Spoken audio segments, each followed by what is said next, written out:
5 or 30 feet deep. All right, so let's go ahead and look out on the left side.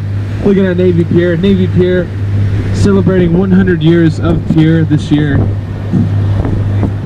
The original, the architect, Charles Sumner Frost, in 1916 designed the pier to go out 3,300 feet, extending from the coast.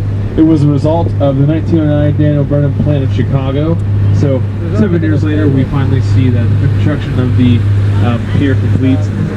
And in 1916, it was known as Municipal Pier for its various commercial cargo usage and other recreational purposes as well.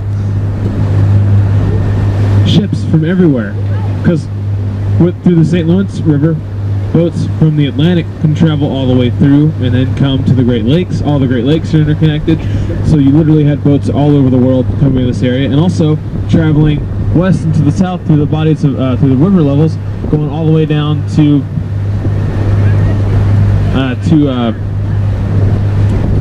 the Mississippi and out to the Gulf of Mexico.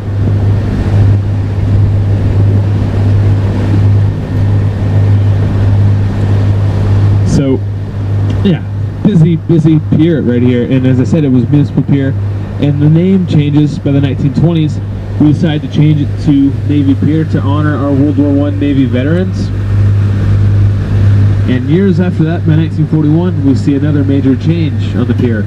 Everyone here in Chicago is kicked off the pier because the United States government's in town, and we're at war. 1941, World War II. Training, this is a military training facility now. We're training fighter pilots. We would also see aircraft carriers anchored down, because yeah, a lot of fighter pilots flying those big planes onto the aircraft carriers, some successful, some not so successful. In fact, to this day, we have about 200 planes on the bottom of Lake Michigan. As I said, some of them where we'll successfully land on the aircraft carriers, some not so.